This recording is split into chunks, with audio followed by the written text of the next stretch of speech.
Hello there YouTube and Hail Hydra. If they cut off one head, two more shall take its place. Hail Hydra.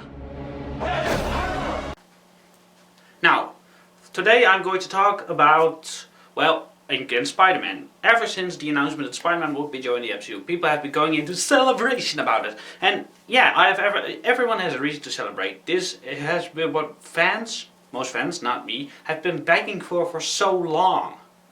And I was always against the idea of Spider-Man returning, and I thought it would never happen, but I suppose now everything can happen.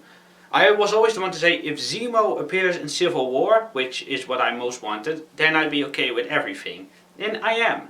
But because I never thought that it would actually become true that Spider-Man would be joining the MCU, but I suppose now everything is possible. And I'm happy that Spider-Man is sort of back home. He's not completely, but this is the best what we can get, and I don't think we have any right to complain anymore. What I'm really afraid of is that they will be recycling villains, so to speak. So let's start at the beginning. Now, I need to explain something. I'm really against the idea of the Green Goblin, Venom, Doc Ock, etc. returning to the movies. Because that's what I hear people say when I ask who do you want to be the villain for the new Spider-Man. I hear all the time Green Goblin, Venom, because Venom wasn't done right. Okay, first of all I'd like to explain something, why I'm against it.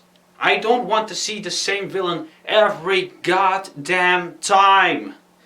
Yeah, Green Goblin is Spider-Man's most biggest enemy and has caused so much pain to him that it's impossible to deny. I won't deny it. Green Goblin is a villain that Spider-Man just needs.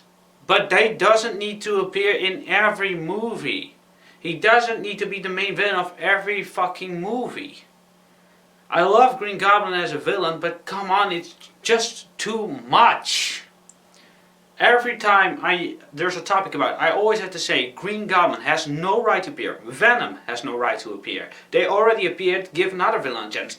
That's what really my problem is. You people who say all the time that Green Goblin should be the villain, that Venom should be the villain, that Marvel shall do him justice. I don't care that Marvel will do them justice. Not one fucking bit. All those other villains, you have great villains, you have the Scorpion, you have Mysterio, Shocker, all kind of great villains that haven't had a chance at the big screen yet. Under me also Kraven the Hunter. I just want to see those. I want those villains to have a chance. Just look at Mysterio. He is made for the big screen.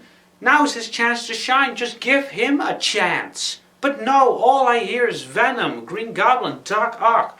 Well, I don't have much a problem with Doc Ock as I have with the rest, but you get the point. Give those other villains a chance. Give Mysterio a chance. Does this mean that Green Goblin should be omitted at all? No, I don't think that Marvel will do that. Green Goblin is like Spider-Man's biggest enemy. He is one of Spider-Man's two deadliest enemies, second only to Morlun. So, yeah, it would be dumb for him. But that doesn't mean they can introduce Norman Osborn.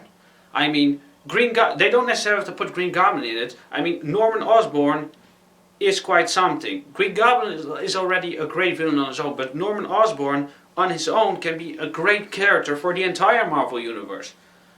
He can be a villain for all of it. That Osborn can be that without the Green Goblin suit. Without becoming the Goblin. And plus there's also the option of having the Hobgoblin be introduced. That's also a great idea. And then, of course, the issue of Venom. Everyone is complaining about Venom not being done right, or Marvel will do him justice. I don't give a flying fuck that Marvel will do him justice.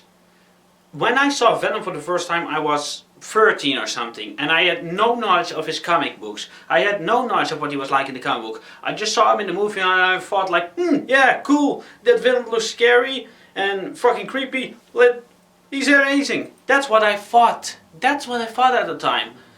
I wasn't concerned with his comic book origin. I thought in my 13-year-old head it was just like, that villain looks very fucking cool. That's what I thought. Yeah, I now understand. I've now got a good look at Eddie Brock and what he's like, and I see, yeah, Sony could have done better. And Venom wasn't supposed to be included in the movie anyway, but he did. I I don't want to see every villain get a do-over every time. I was really disappointed with Amazing Spider-Man 2 when the Green Goblin did appear. Granted, it was now Harry instead of Norman, but still he appeared. And at first I was so happy we got Electro and the Rhino. Well, the Rhino I think should get a do-over because I feel like Paul Giamatti, such a great actor, was just wasted in that role right now. But you get the idea. The Green Goblin has appeared so many times, and I get he is Spider-Man's biggest enemy. It's impossible not to include him. But don't make him the main villain. Just make him a background character, just like Amazing Spider-Man the first movie did. Just a background character. Just let someone else be the main villain. Give other villains some love. For example, Mysterio. Mysterio just needs to be the villain. Mysterio is made for the big screen. Just give those other villains a chance. Give them a chance. That is what I ask for everyone. And if by any wonder of nature, which I doubt, Marvel would listen, please give other villains a chance. Give the lesser ones, as people call it, and I don't think they're lesser, they're equally as good, or even better. Yep, Mysterio, the Shocker, the Scorpion, Hobgoblin, Kraven, give them a chance. Don't go for Lizard again. Don't go for Goblin again. Don't go for Venom again. Give other villains a chance. That's all that I want to say here. Just give those other villains a chance. I love villains the most. I love Marvel's villains the most. So give those villains, especially Spider-Man, with such an amazing rogue gallery, give other villains a chance for a change. Thank you.